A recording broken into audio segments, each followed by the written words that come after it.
But Mm-hmm. when I again connected to, I closed it and then again logged in back, but I couldn't Mm-hmm. find those tables. So You could can find those tables. yeah, Okay. Who is that? Is that Shobna? it's Rupa.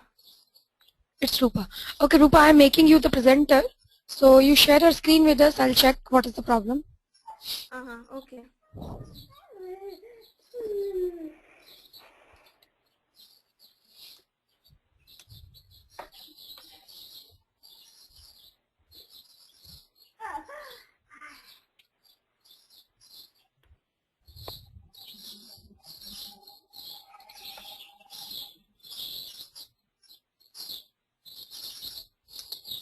Rupa, you can share your screen. Okay, it's waiting.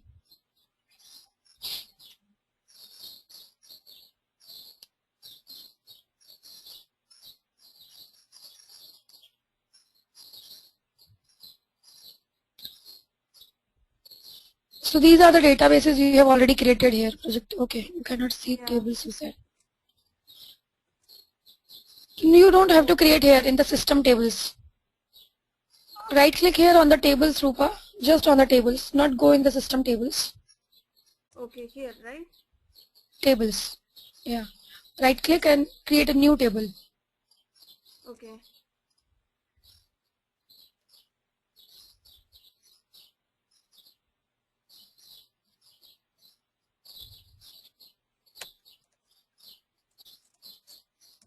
And just put one column and save it. Yeah. Okay.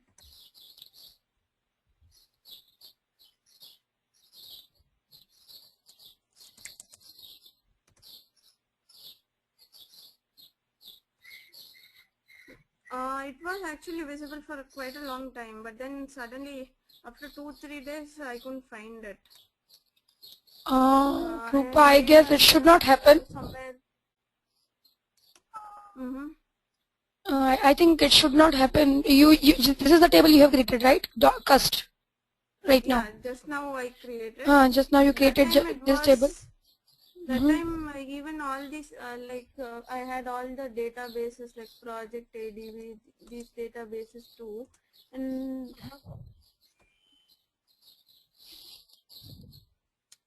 this is the one I created with queries, the latest one. But before that I created inside this Project ADV too, and in tables.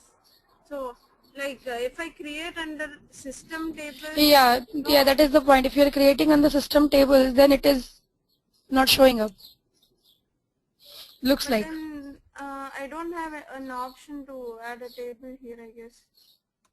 But I added through this one only. I'm You not added sure through this why. one only? Yeah. Okay. If I Can you don't have. disconnect now your SQL server and re-log in? Okay.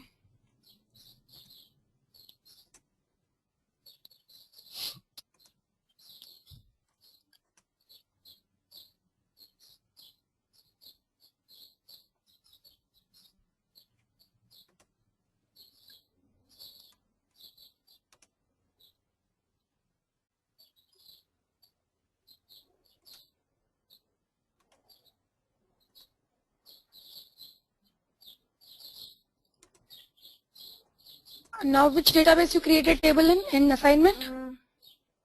Yeah, I think I made it an assignment here. This one only I had made, had created. No, just now you created cust table. I don't remember the database where you created actually. I think it was an assignment only I created. It was an assignment and you cannot see it now. Yeah, let me check again in all the databases.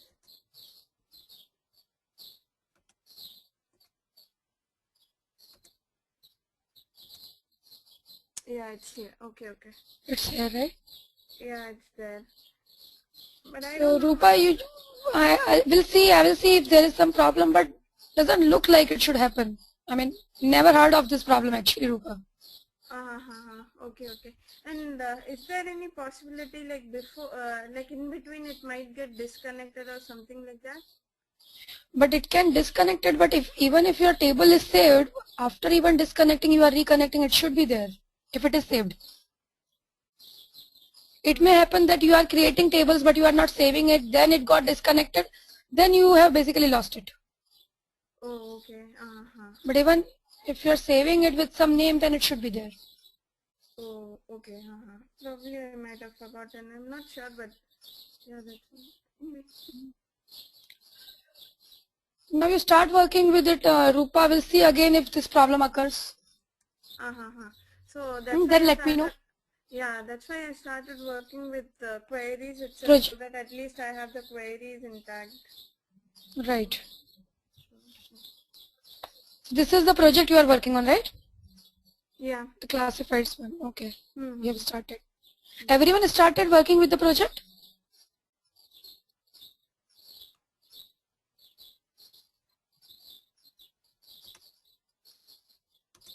Did you guys start working on it? Okay, you are working. Great. Yeah. I have one question. I'm Shobana. Okay. Yeah, Shobana. In that Visual Studio, I'm not finding any bin folder. Did I do any mistake in installation? No. When you add some reference of DLL or something, it will automatically be created. Oh, till that or it you won't can be. Okay. You can create it actually. There is in the Solution Explorer, there is an option of add ASP.NET folder. Okay. From there you can create it. But when you add some DLL, for example, we use nlog. Yeah. When actually, you add I this used nlog, that it should be created. But it didn't create for me. Actually, I run that nlog. So it didn't come automatically. Yeah, so I was trying to add through bin by adding reference, but bin I'm not seeing the bin folder. But when you click on add reference and add reference, it will automatically be added to bin. Oh, okay, fine. Okay, then I have to try like that. Okay, fine. Yeah, it will automatically be added to there only. Okay, and that SQL server, that server name is, it's not connecting for me. It's giving, it's wrong, like that it is telling. I'm making you the presenter, Shobana. You start your SQL server. We'll see now. Yeah. Okay. Ravikant, yeah, you go ahead. Tell me.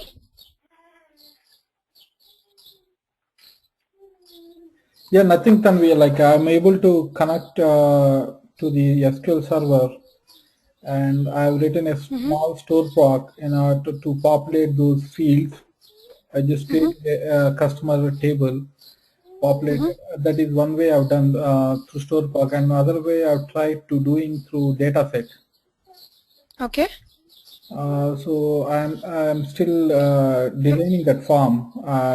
Basically, the designing that form is like going here and there, putting into a table. It is like I'm just running back of it. That's okay. Okay. Yeah. It will take time, Ravikant, but you are doing, as long as you are doing, that's good. Shobana, you are putting not the correct instance. Put /SQL Express 1. Dot. Just put dot.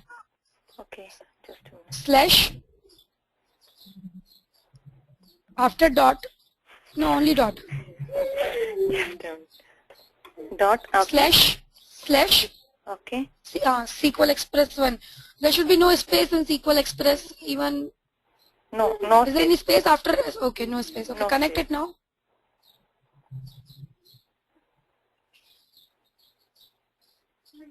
Okay, fine. Yeah. Okay. Yeah, thank you.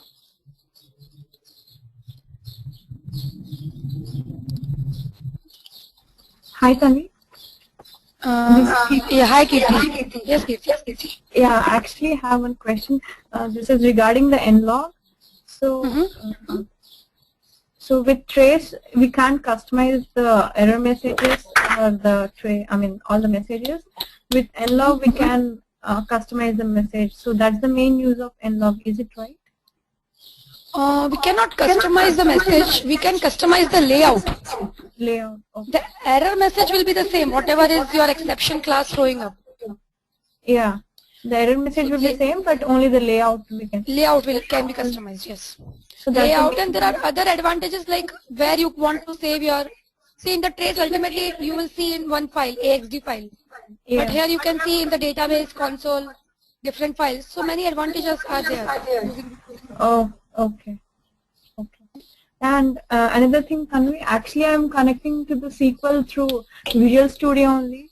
So when I try to install the SQL Server 2008, I couldn't install it properly. So is it possible that I can install SQL Server 2008 simultaneously? Because I already have it integrated with 2008 R2 is integrated with Visual Studio 2010. Okay, so if there are 2008 R2 services, now you with the Visual Studio services have been installed 2008 R2. Now you just install the 2008 R2 Management Studio. Okay, so then it will be installed properly. Yeah, it will be installed properly. Okay, yeah, I will try that today. But you will have to download 2008 R2 Management Studio only, not 2008 Express. Okay. Yeah. Okay. I will try it today. Okay. Okay, Tanvi, thank you. Okay, Kirti. Anything else? Anyone?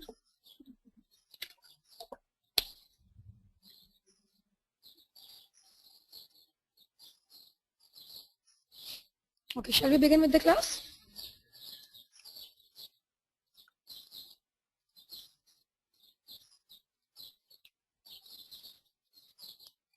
So we will today we'll discuss about web services.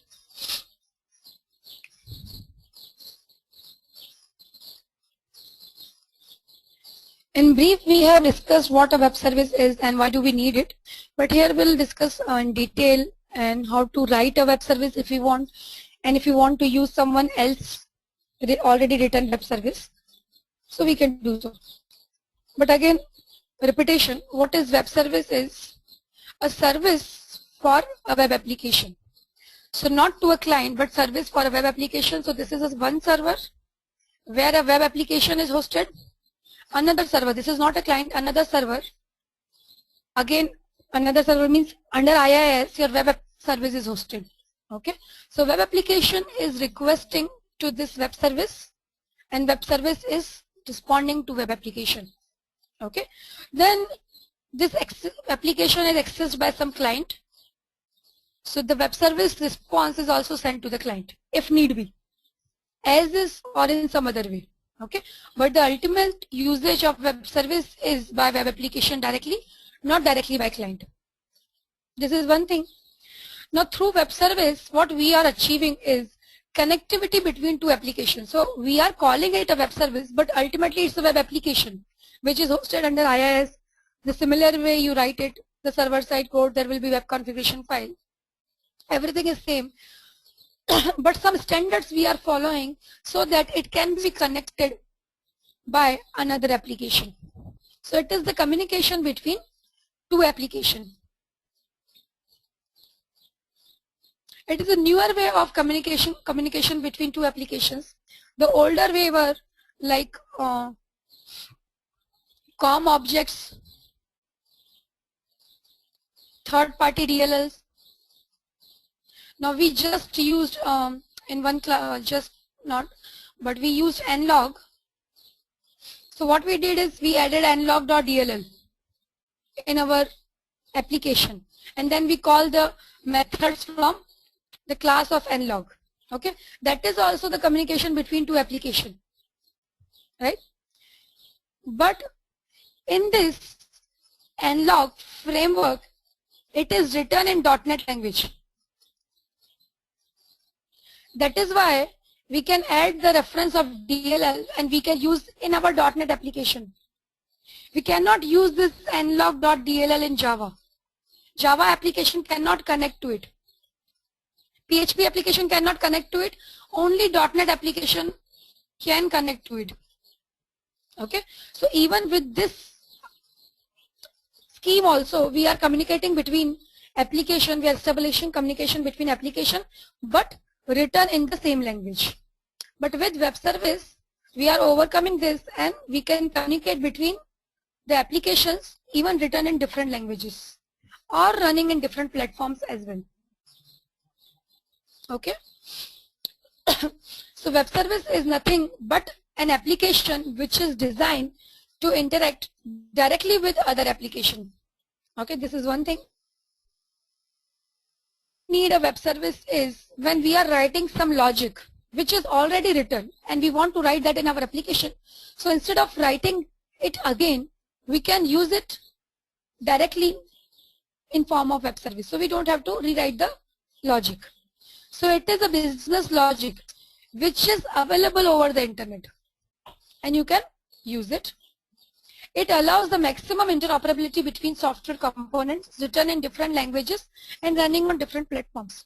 So no matter whatever language your web service is written in, it can be written in .NET, can be Java, any application can use these web services, okay, irrespective of the languages they are written in or the platform they are running on, both. So it is providing us the software interoperability.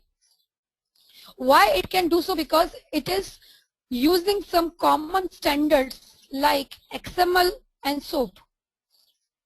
We'll discuss them in detail. So XML is a common format. This is a format of data storage and exchange. And this is a common format between all the applications. So this web service is using XML format as data exchanging. So it is interoperable as per language and as per platform. It is not like components, which can be, we can use components in who are VB developers. We know that we can download a DLL and then register it on our machine and can use it. Component object model. Okay.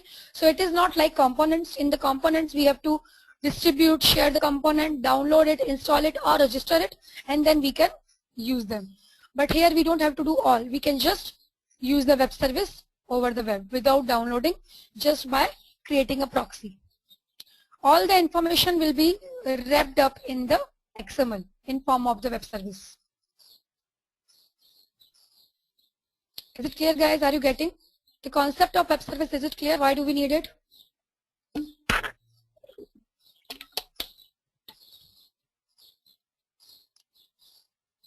Okay, so it is basically a model for developing application, and another model for developing application can be implemented on any operating system, that just supports the communication over the internet. Now it has best of all these web service, these options which were available for communication between two applications. We had this option COM-DCOM.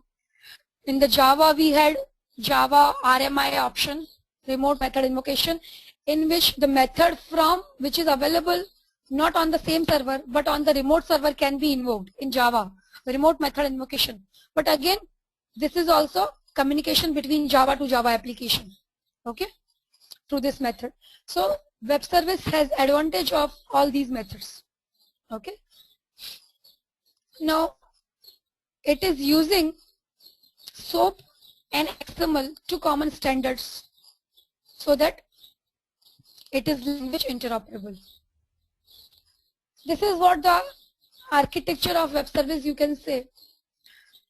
Now web service you list in directory service. This is the directory of the services. How we have we used to have phone directory, Yellow Pages kind of thing. So where we can look up what we need. So there is one directory service where you can list your web service. So web service creator, developer is listing their web service here. While listing, they have to provide some information like the description of the web service, the visual document of the web service, all these things. When some client want to use some service, it will first look up in the service. For example, there is a client wants to use current gold price, want to show the current gold price on the application. Here the service client is some web application, okay, because the web service client is application, not the direct client. So some web application developer wants to show the current gold price on the application. So it will look up in the directory for that service. It will find the service. Once the service is found. Service is found means now he knows the address of the service. When we are saying that service is available on the internet, so there will be some address. Address is here URL. So once he knows the URL of the service, he can communicate with the service. So now the communication will be direct between the client and the service, and this will be not in the middle. Direct to service, it is just for the lookup. Now this architecture actually is an old day architecture where we used to look up for the service in the directory. But now nobody puts actually really the service in the directory, but just host it and market it through any mean. Like you can put in your classifieds ads that this is the web service available at this URL. Any means you can market your web service. So just Google it and find some web service which is suitable for you. But this is the recommended way, that the service is listed in the directory and you can look up in the directory. But you will not always find the service, all the services in the directory. Many services will be there around, but won't be there in the directory. So you will have to just Google and find them. Any question, guys, so far?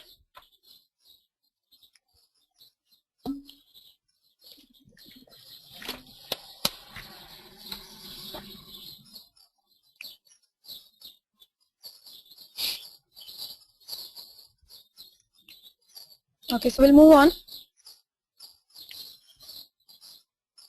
So web service is using HTTP definitely, because we have to communicate over the internet, so we need HTTP. And SOAP. SOAP is a pattern, SOAP is a protocol to exchange data. When we are communicating, two applications are communicating, so to exchange data between them, the SOAP protocol is being used. Okay, so SOAP is exposing business objects through remote call. Remote call is service is here, so your class is here, your method is here, client is here. Okay, so client is using this. So client is using method from here through SOAP. So remote method call. Your method is not here, it is being used from a remote server, and it is being achieved through SOAP.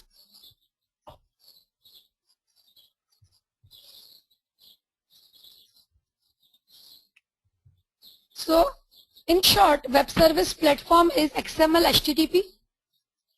XML, why this is using XML? Because it can be used, this is the language can be used between different platforms, between different programming languages. Okay, so this is the common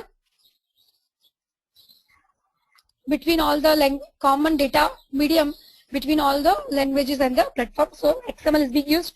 HTTP definitely needed for the, because we need communication over the internet, so we need HTTP. And other platform elements is SOAP. So we have data in XML format, but we need some protocol which is a standard way of exchanging this XML data between two applications. So we are using the standard protocol SOAP. Again, this is a standard between any language, any platform. UDDI is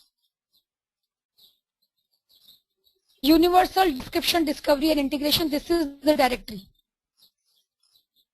where a web service developer can, or not a web service developer, or web service provider you can say, can list their web service in the directory, UDDI. So we first look up some web service in the UDDI. And WSDL. WSDL is the web service description language document. So this is a document which describes the web service.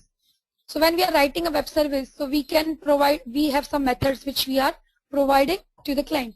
So when I say gold web service, I can provide some method like current gold price, or let's say current gold price is one method. The change in price is another method. So change from previous day, change in price. Okay.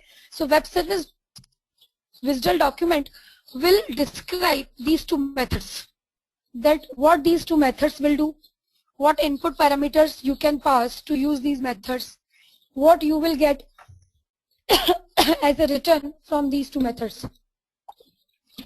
So it has basically all the things which all the description about what your web service is doing, what methods it is exposing.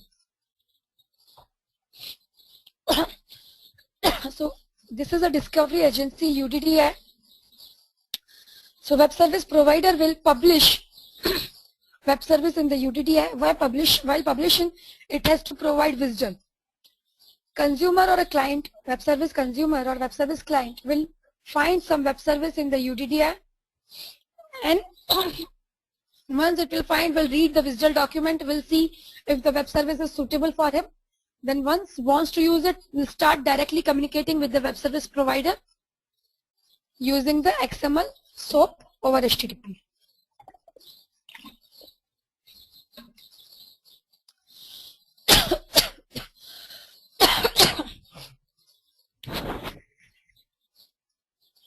So this is what is underneath happening in the web service. So location A is your user or web application.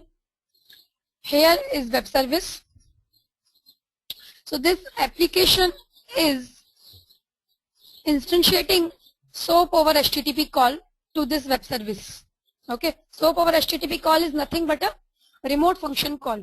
So we want to call a function from here, from here to here. So method is here, we are calling it from here through SOAP over HTTP. Then this method will be executed here on this server.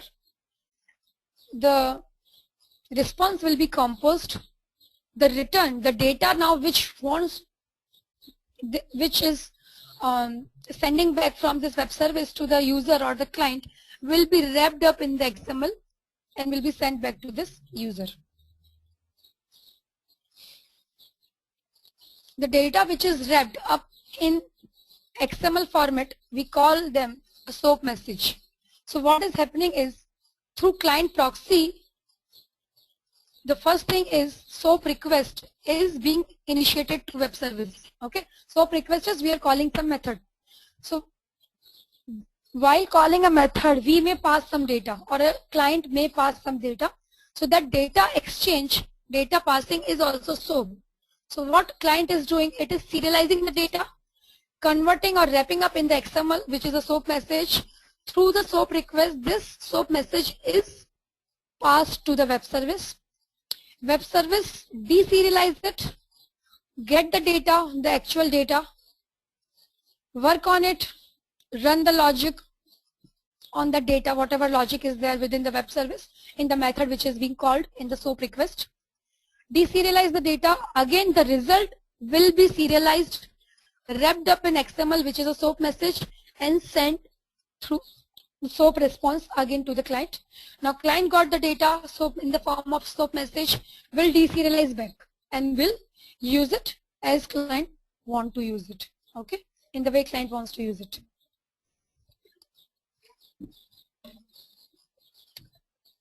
Is it clear, guys? Any question, any doubt?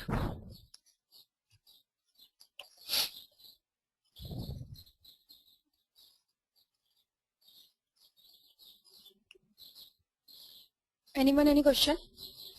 Okay, so we'll move on.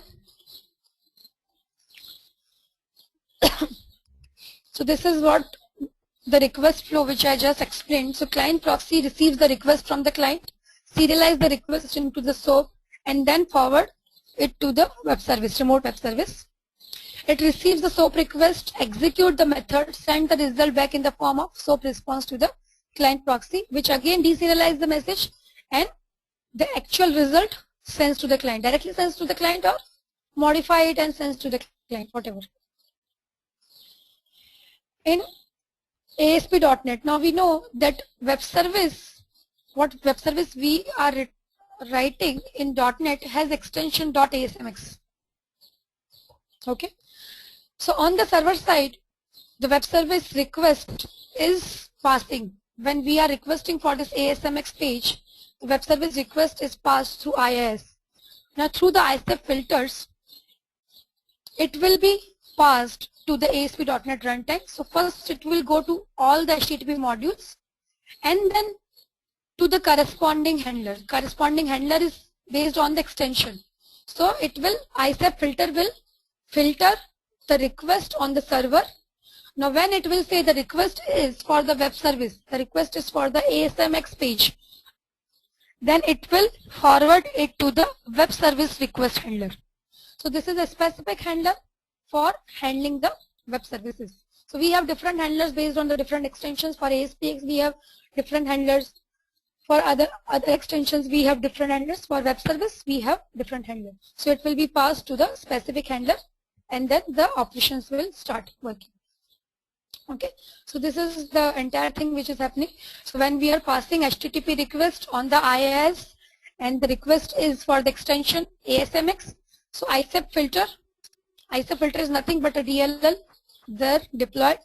So it will forward to the HTTP runtime, will pass through all the HTTP modules because HTTP modules are common for authorization, caching and all, authentication. And then it will be passed to the specific web service handler factory, which is the handler for handling the ASMX extensions. Okay.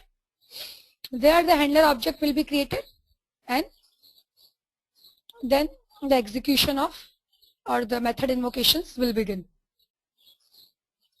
So this is what is happening within the IIS when we are requesting for a web service.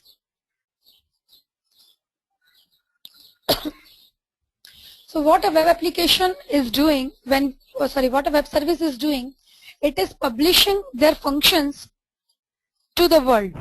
Okay, so it is an application which can publish its functions to the world. Publish its function to the world is, it is exposing the functions available that anyone over the web can use these functions, which are written in the form of web service. It is using XML to code and decode the data and SOAP to transport the data, XML data.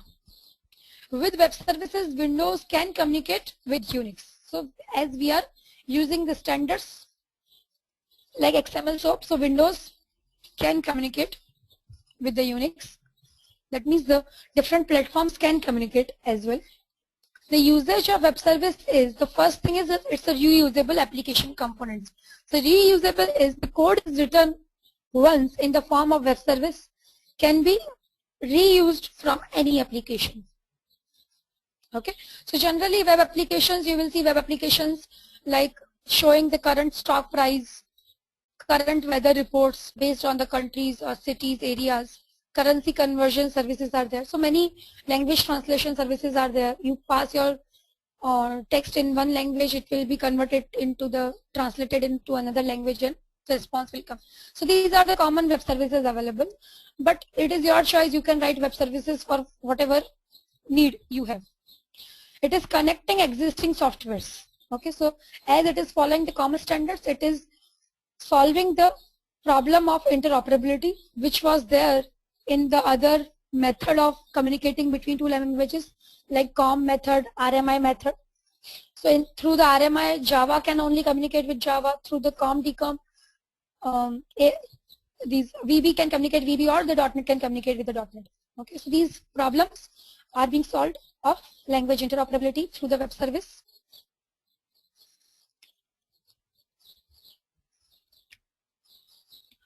Now again, as I mentioned, how the user at location A or the client at location A will be aware of the semantics of web service, which is location B. So client is on server A, web service is on the server B. So how the client will know that what are the semantics, what are the things to follow, what we have to do to call, what we have to pass. Okay, so everything is the question. Now what is being written from the web service, how do we have to call, what parameters we have to pass, what type of parameters we have to pass. Okay, so for that we have come up with a standard which is a WSDL. Before WSDL we had different standards, NASSL. Finally IBM and Microsoft, these big companies, agreed on a standard WSDL, which itself is an XML format. So now the web service semantics we can understand through reading the WSDL document of the web service, which every web service has to provide. It is compulsory to provide WSDL document.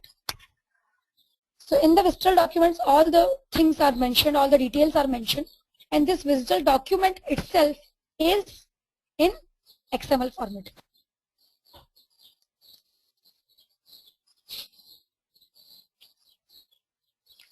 Now what is SOAP? So we now we know it is a protocol or a standard protocol, you can say, to exchange data between application over the web. So it also uses HTTP. It stands for Simple Object Access Protocol. It is a communication protocol. Format for sending message.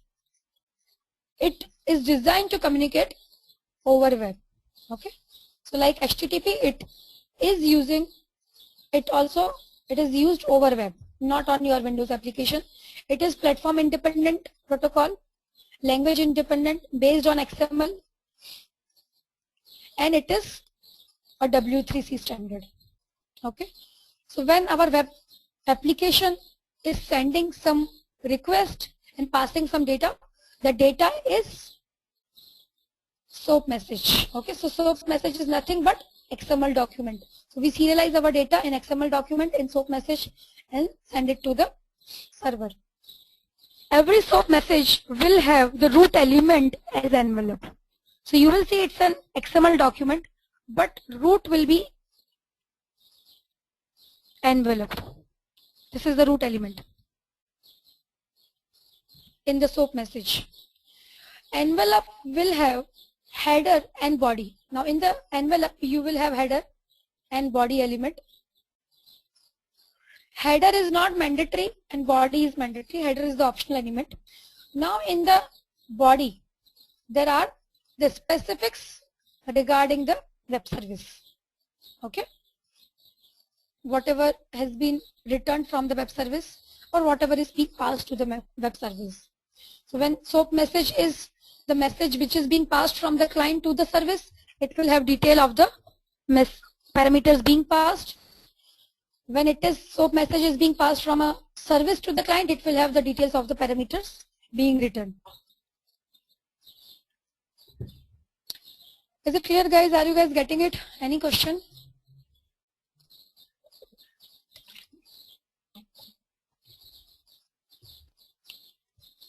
Hi Tanvi, this is Kirti. Yeah, Kirti. Hello. Yeah, Kirti. Yeah, actually you're referring to the client. So the client here means that the application? Yeah, client here means application. Okay, yeah, got it. Thank you.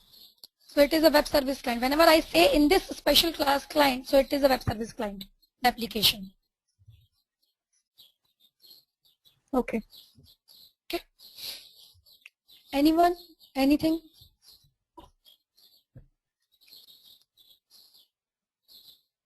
Okay. Let's move on. Now next is WSDL. So WSDL is Web Service Description Language. It is again written in XML. We are writing this document, or web service provider is writing this document. It has to write this document in the XML to describe the web service, and it is must because we are following some standards. It is must. A document should be there, and it is used to locate the web service. So first is describe what your web service is doing, what it is providing, what methods are there, all these things, and then locate web service. What is the address? Okay. Again, this is also W3C standard. So what information WSDL has? Interfaces for whatever methods are available to public or whatever methods publicly can deliver all these messages. Binding to the transport protocol to the used and what kind of binding we are using, and HTTP binding, or there are some other binding also, and addresses for locating the specified service. So these are the things which is provided by the WSDL document. Interface, message data type, binding protocol, and address of the web service. UDDI is Universal Description Discovery Integration directory. UDDI is a directory. It is used to find a web service, kind of yellow pages. So in the UDDI, we have this web service listing and with the WSDL document. Now client is communicating to UDDI to find the web service, right? So this communication is also through SOAP. UDDI itself, this is another directory application. This itself is built using .NET. Okay. Now this I am just discussing it because it is the part of the syllabus and it is the question asked in the interview, what is the UDDI? But for all the practical purpose, it has been deprecated. Nobody uses UDDI for the web service lookup actually. We just Google it. Okay. So what information is provided in the UDDI? White pages, it is who is the web service provider, the organization name or the individual name, address and the contact. Yellow pages is, it is categorizing your web service. Okay. Now my web service is in category of stock market. It is providing BSE data, NSE index, BSE index. So the categorization of the web service. And green pages is the technical details, which is the visual document. Okay. What is actually technically being provided in the web service? What methods are there and what interfaces are there. So this is what UDDI is. So this is the same thing which we have discussed already. So UDDI has listing of the web service.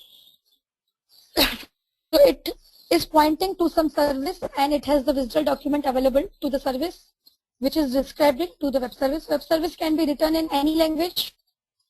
Now when a web service client or application wants to use some web service, is finding the web service in the UDDI, that client also can be written in any language. Okay. Once finds the service, it can interact with the service through the SOAP over HTTP.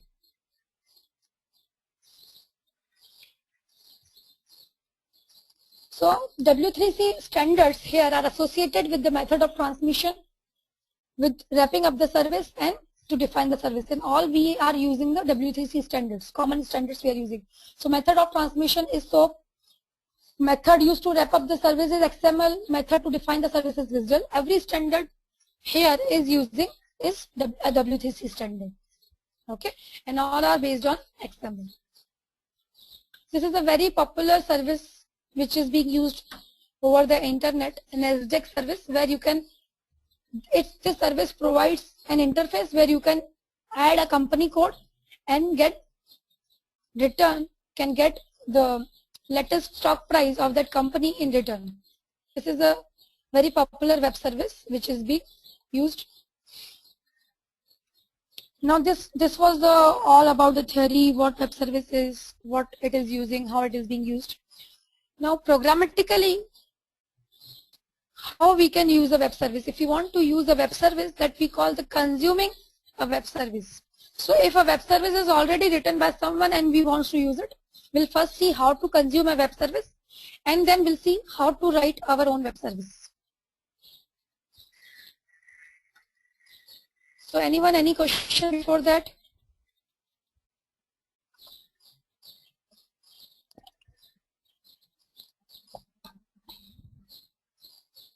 Is concept clear?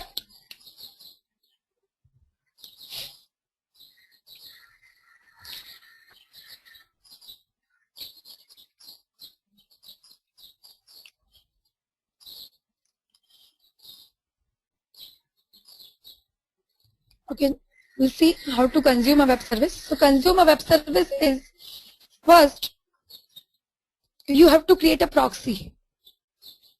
Proxy of a web service class.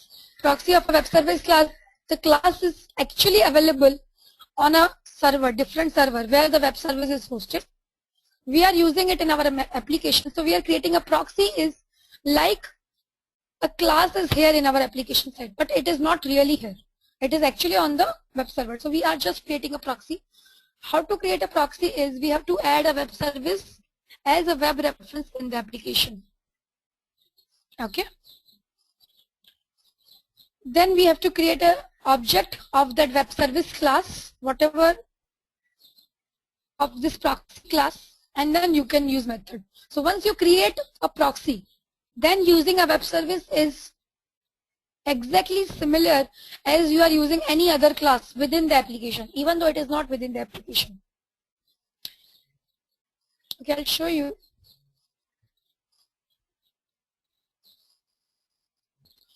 Now this is an application. This application which I'm opening it here, the web application. Webservicesx.com is the URL. This is the application I have developed, and it is providing all these web services. Okay, so there is a gold price web service. Now here I have put a test client. So with the user ID and password, we can test the web service also, what it is returning. Okay, now here you can see this is the web service endpoint. Endpoint is the web service URL. Now you can see get gold price.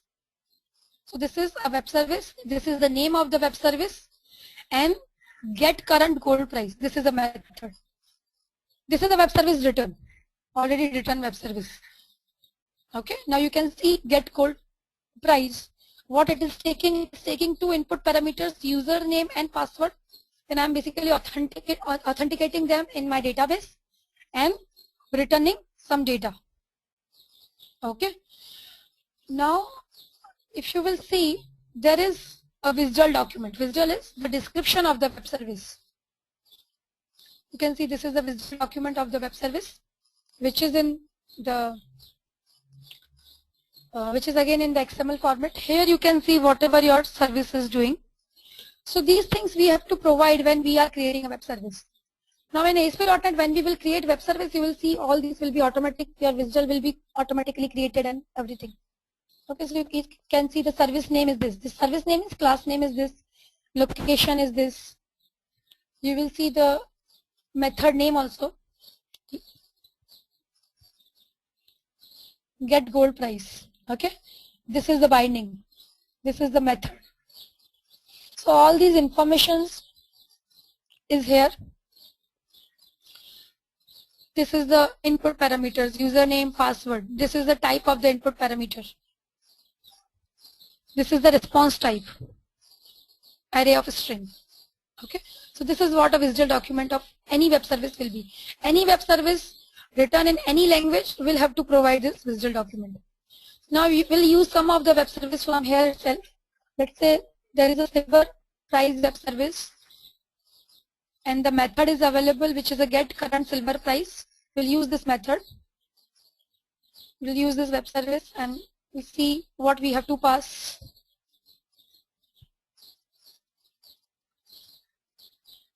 It is returning a simple string, and we have to pass the username and password. This username and password and returning a string. So we'll use this web service. We'll try to consume it. Writing a new page. So I'm writing a web service client. When I say I'm consuming a web service, this means I am writing a web service client.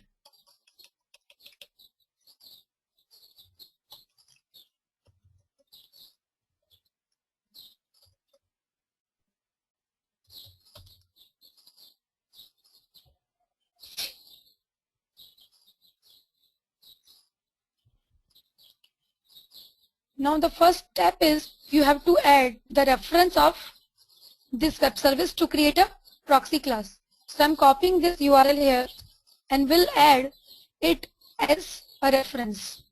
Now when you right click here in the Solution Explorer, you will find this add web reference. Okay.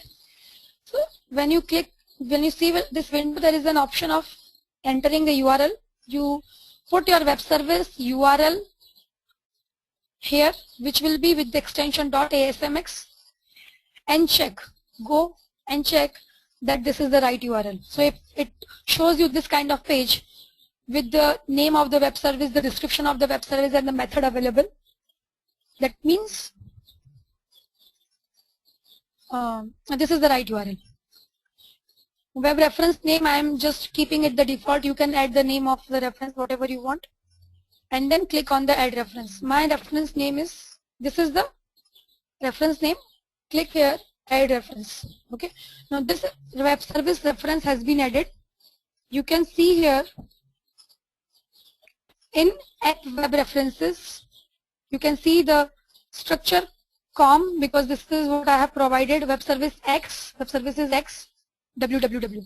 So this is the default one, com dot the name of the website. So the name of the website is this, the domain, free web services X. So by default it provides this and www. You can change it if you want. Okay, and then get silver prize. So this is the web service class. This is what we have created as a proxy class. Now it is like available in our application and we are going to use this class. Are you guys getting it?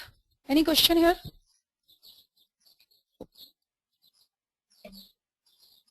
Am I clear, guys?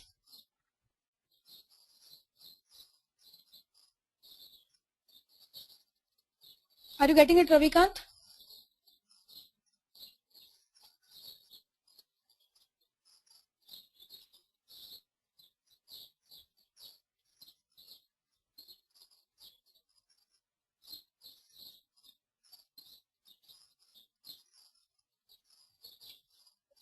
Okay, so we'll write a code here to use this service. So first is use the namespace.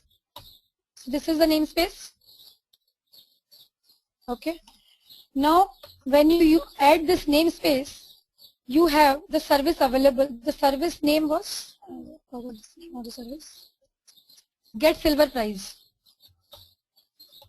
This is the class name. Okay, you can see the class is available here.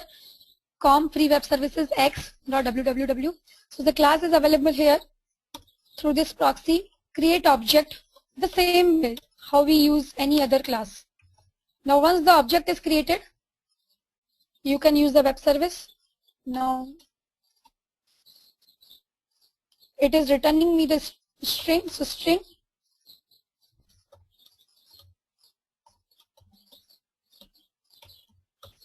Now what methods are available through the object? You can see here. Get current silver prize. Okay, you have to pass username and password.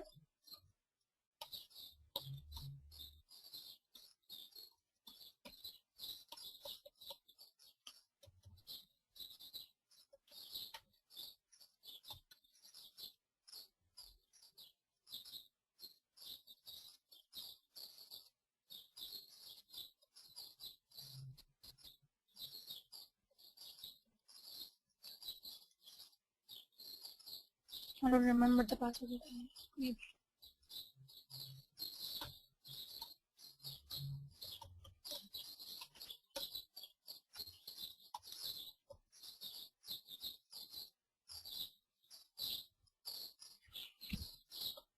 Okay, so we are using the silver prize web service. We have created a proxy.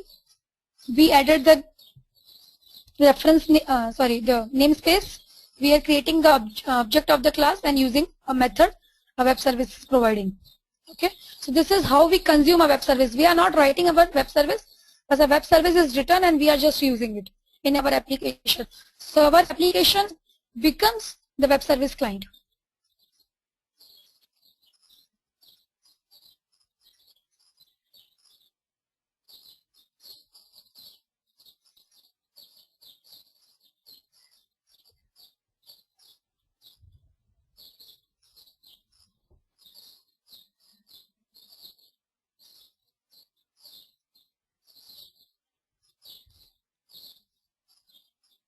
Okay, so this is the result which is returned from the web service.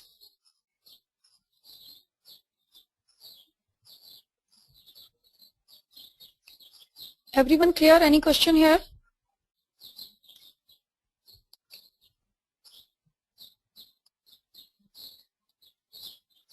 Anyone? Any question? Hi, Tanvi. Hi, Tanvi. This is yeah, Preeti. I just got confused with that folder structure. How did you get the folder structure when you added the reference? Okay, this is the default structure when you add a reference. Wait a second.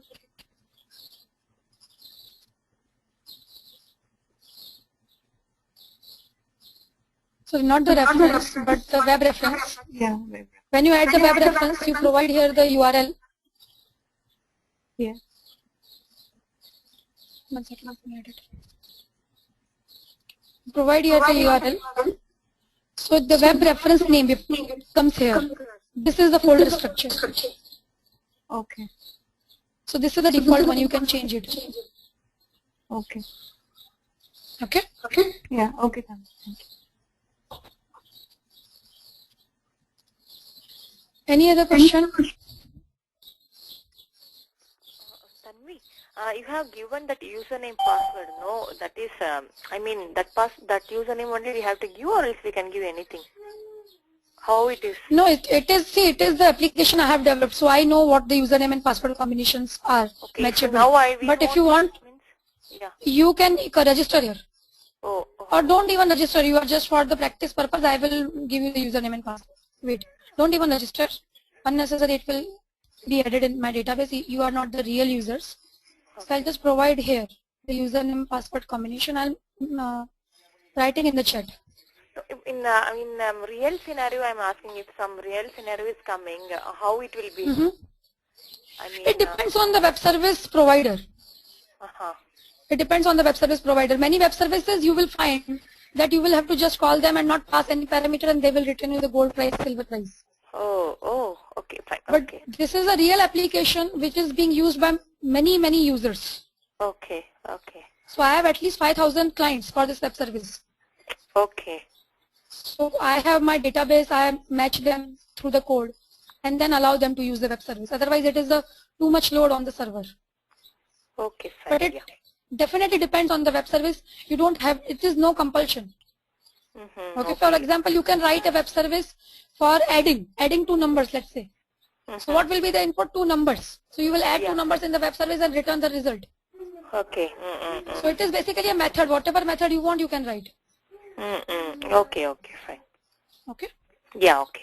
Yeah, thank you. Guys, give me a minute, I'll be back.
Guys, I'm back. So this is how we consume a web service. You can try, if you want some of web service from here in your application, you can try, you can write a test client. Okay. So let's move on.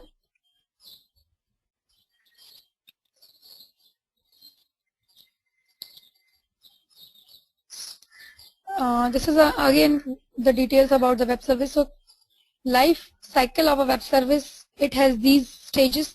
Client is calling the web service first, then client sends a method, is requesting a method. Server returns values and acknowledgement, and client then act on the information. And act on the information is whatever you want. The way you can use the return from the web service, you can display them to the client or can do some calculation on them, whatever. So calling a web service is sending a request. That request will contain the web service URL from where you are calling the web service, the address of the web service. It will be a there will be a type, what kind of request it is. So it is a HTTP request.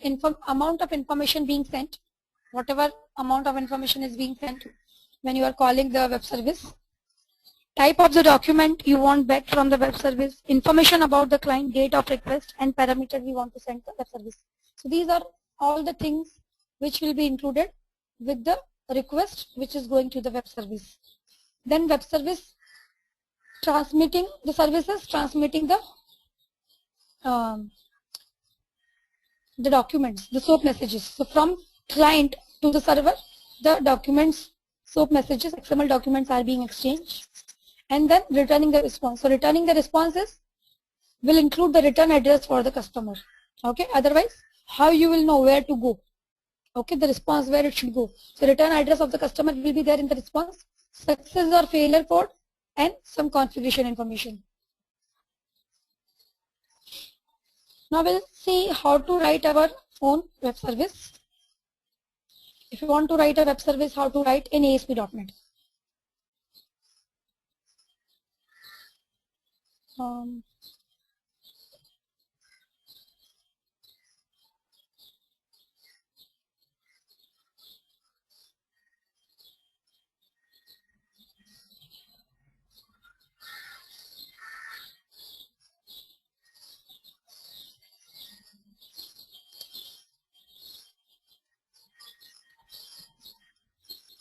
Okay, first I will show you a simple example how to write a web service. So here, Solution Explorer, click here, add new item, choose a template, web service template. You can see here. Okay, name your web service. This name is important. Name it whatever is relevant for your web service. Let's say I am writing web service which will add 2 numbers.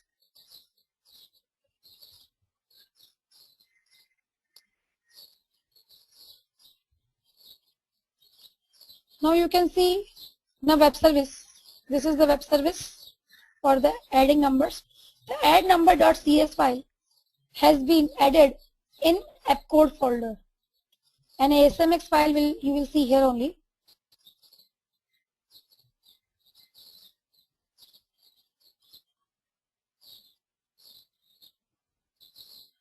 Add number, sorry. Okay, this is the ASMX file,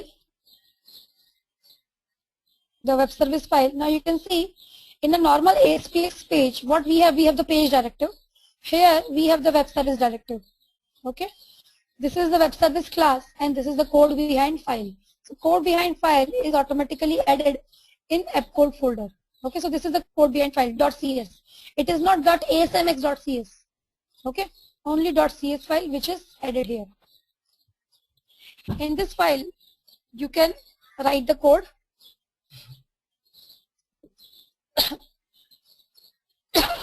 Now, the class, this is the web service class. The class is, you can see, decorated with this attribute web service in the square brackets. Okay, and then you can put your namespace, element, namespace, whatever you want to use. This is the web service binding. This is automatically added, all these things. Now here, this is the web service class, which will expose some methods which can be used by outsiders or by other applications.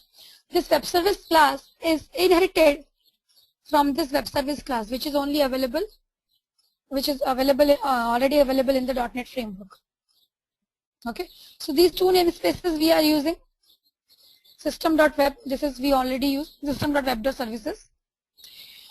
Now, whatever methods we want to show to the public or which can be used by other application, we have to decorate those methods as web method like this. Okay. For example, I will write one more web method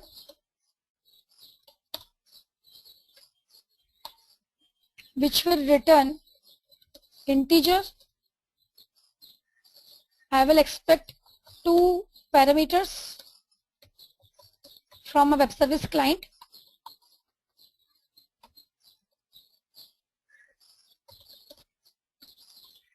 Just a test method I am returning, so I am just using this addition. Practically, you will never need a web service for addition.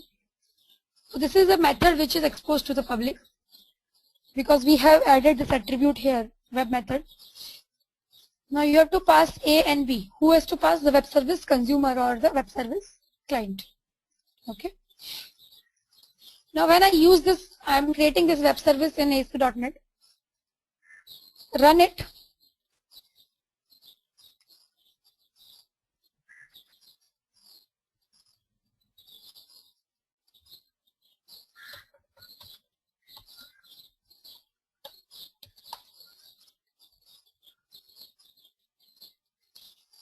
Now you can see your web service. It is not the description. Visual document is already automatically created. You don't have to worry about it at all.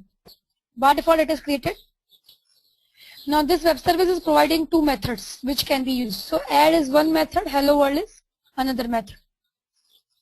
Okay, so these are not the private methods, but these are the public methods which are exposed and can be used. Now this is the test environment. Locally we have created a web service. So this will provide, when you click on some method, in the ASP.NET it creates automatically a test client for us and you can test the web service. A web service developer can test a web service directly from the framework. Automatically a test client is created. Doesn't have to actually write a test client, but a consumer have to write a client. Okay, so wait.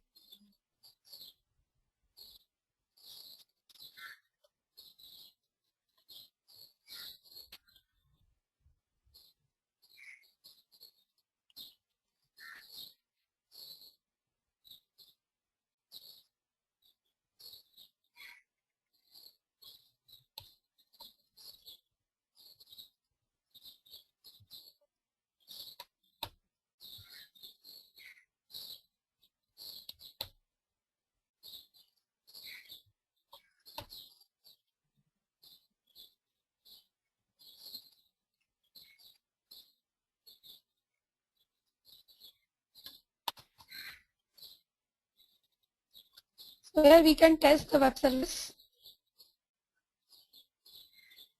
So now you can see the return is the XML document, the SOAP message, and this is what the return is. This is the result of the web service. So if someone wants this web service, can use from this URL. This is the URL of the web service, and this will be mentioned in the visual document of the service, the URL, the address. Okay, this is the way you can write your web services. Is it clear, guys? Anyone, any question here?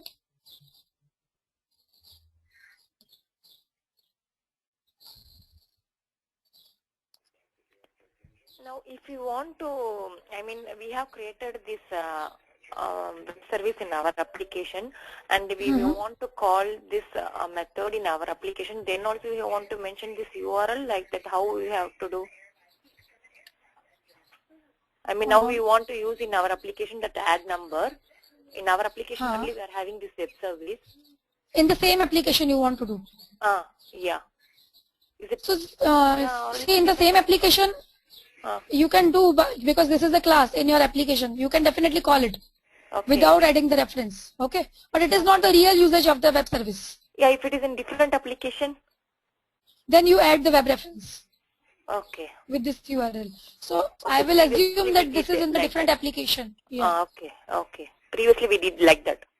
Yeah. The ASMX web reference, you have to add the address. Okay. Now this is the web service add number. Okay. Even though it is in my application, I will assume it is on some other server, and I cannot directly use it. So what I will do is I will add a class here, add a reference like this.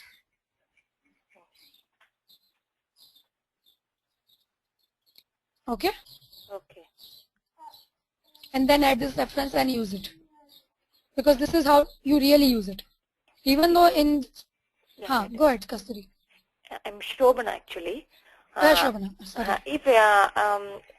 If we want to use a web service, we want to give URL like this one. This is the way we can use it. Is it? Yes. This is the way you can use any web service. If we want to use number of web services also, we want to mention the URL. Then we can proceed it, right? Right. Okay, fine. Yeah. Okay. Thank you.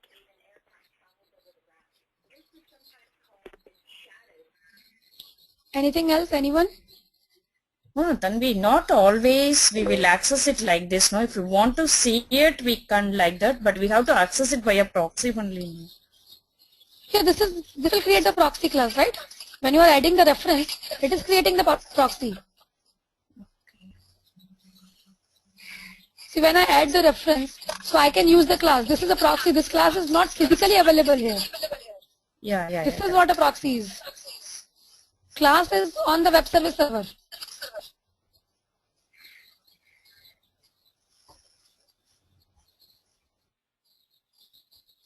Getting it, guys? If we want to use web service, we should know the URL, right? Yes, we should know the URL. Okay.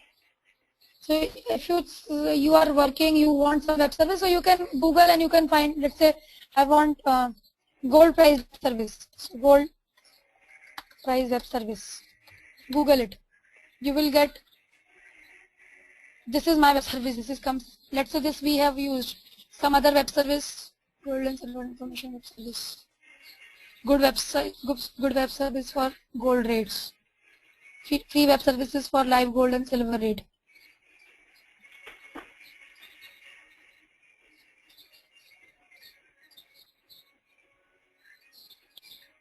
This is the current currency converter web service. I'm trying to find some other web gold service. For example, this is one.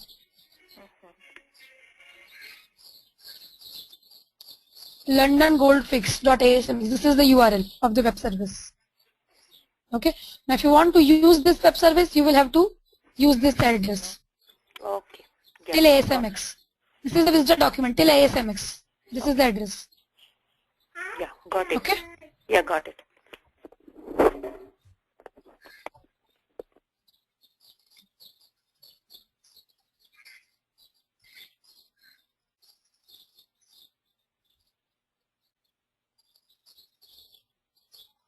Okay. So there is one assignment you have to do. So now we know how to create a web service. This is the assignment you can do. Try to create a web service.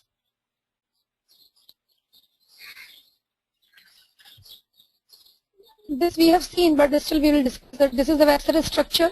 So in the ASMX file, you will see the processing directive will be web service. Okay.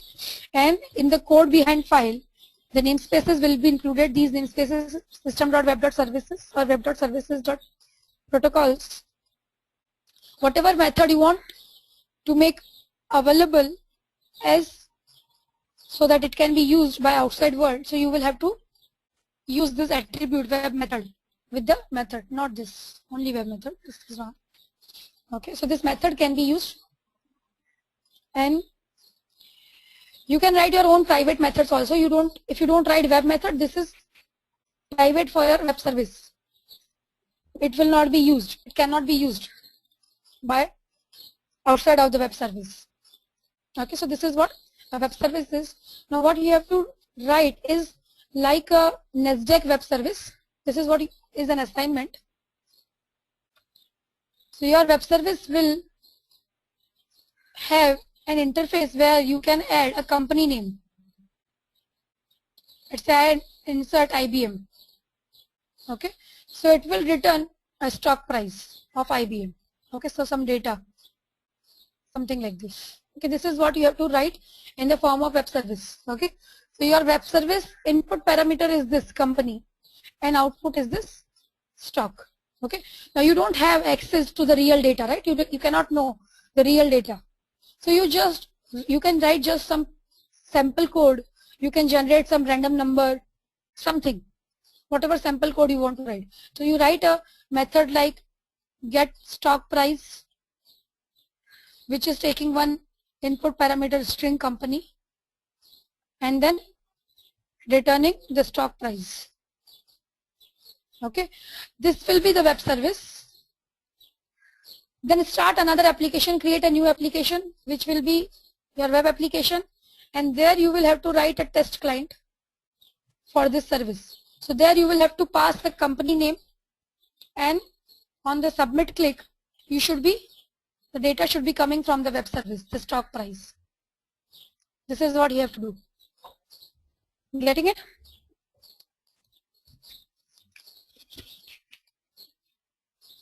So two things you are doing. One is you are writing a web service, and then from the web application you are consuming it. And what web service you are writing is getting the stock price of the company entered. Okay, so user is passing a company name, and based on that name you are returning a stock price. So you can write your sample code for that method.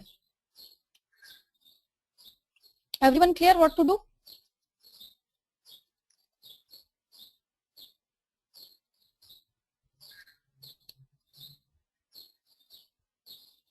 Okay, so this is the hint here in the slides. So this is what you will have to actually do. So you are writing your security web service class. Security web service, let's say this is a private method which is actually assigning the values to the object. I have a structure here. Now I don't say that you have to use this kind of code. You can use class or you can use just parameters. So in the structure I have code, company name and the price, 3 parameters. So in the assign values I am assigning these parameters to the object. Okay, and this is the web method, get security info, which will be called from the application, or which can be called from the application, in which you are passing the company code. Okay, it creates the object and then returning the entire object, security details, which will have the code, company name and the price. Okay, so you can see the hint here, and you can write the web service. When you write it, it will be something like this. So you are entering here company code, invoke the web service. This is a test client, and you will see the result written from the security web service. Okay. So again, you don't have to write your WSDL and SOAP documents. It will be automatically created when you are writing a web service in ASP.NET. I don't know other frameworks, how do they write WSDL and SOAP, but here it will be automatically created. This is like it will be, you are entering the code, invoking it, and the result from the web service is code, company name and the price, or you can just return a price, whatever. The only idea is that you should know how to write a web service, that you can write a web service in future if you need.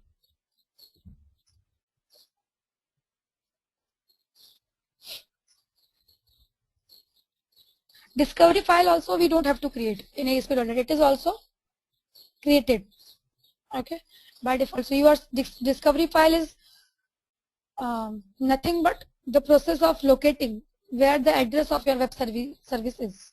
Okay, so in the UDDI we can provide our discovery file, which will have something like this. So this is the address of the web service from where it can be invoked. Okay, so it is not compulsory to create a discovery file. WSDL is compulsory.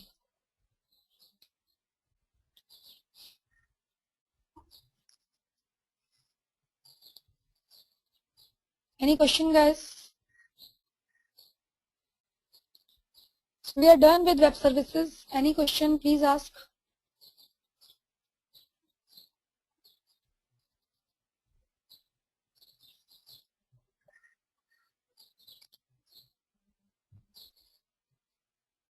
Okay. So we close it off today, guys. We'll meet on Saturday. Tanvi, Shobana here. Yeah, Shobana. In that Visual Studio, you are getting that web form. Usually we get web form and all, no? But I'm getting only web application like that. I don't have even web services. It's not coming that web services, web form and all. I don't Okay, know. Shobana. I'm making you the presenter, Shobana. You share your screen. Okay.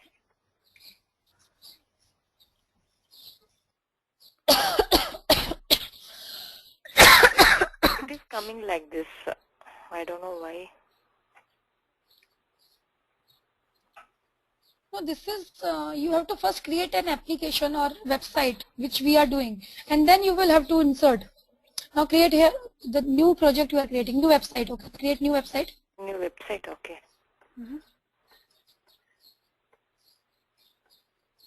Okay.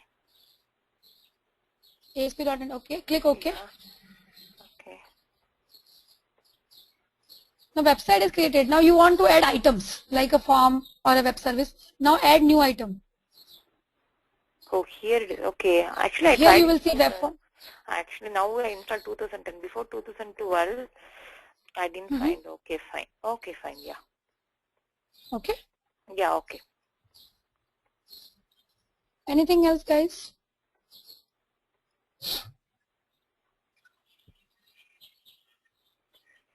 Okay, so we'll meet on Saturday. Try to write this web service and try to write the client for it. Okay.